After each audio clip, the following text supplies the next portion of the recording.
The case of Gabby Petito has gone viral, making national headlines every day. But many minority families of missing victims are questioning why they don't receive the same kind of exposure. The FBI had over 89,000 active missing person cases at the end of last year, and 45% of those were people of color.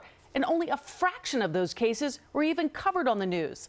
7 on Your Side's investigative reporter Dan Krauth has more on one group's efforts to change that.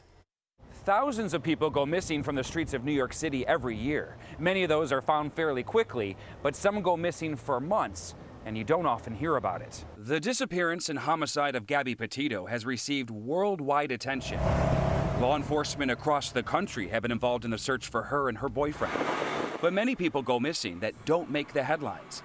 Tiffany Wesley from the Bronx, missing since July.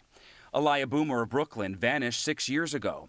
And Larry Darnell Stackhouse disappeared from upstate New York 16 years ago. They're simply not receiving that level of mainstream media. Derica Wilson co-founded the National Black and Missing Foundation to help be a voice for the voiceless. Everyone knows Natalie Holloway, Lacey Peterson, Chandra Levy, Elizabeth Smart, Gabby Petito. But I will have to ask, how many people can you name that are minority, black and brown? More than 13,000 people were reported missing in New York City alone last year.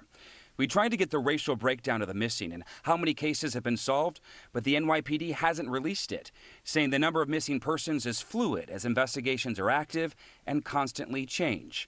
Wilson says nationwide, close to half involve people of color. All these families that are living in this nightmare, their hearts bleed the same way. She says they're not made public for a variety of reasons. Oftentimes when families of color report their loved ones missing, police are not taking the cases seriously.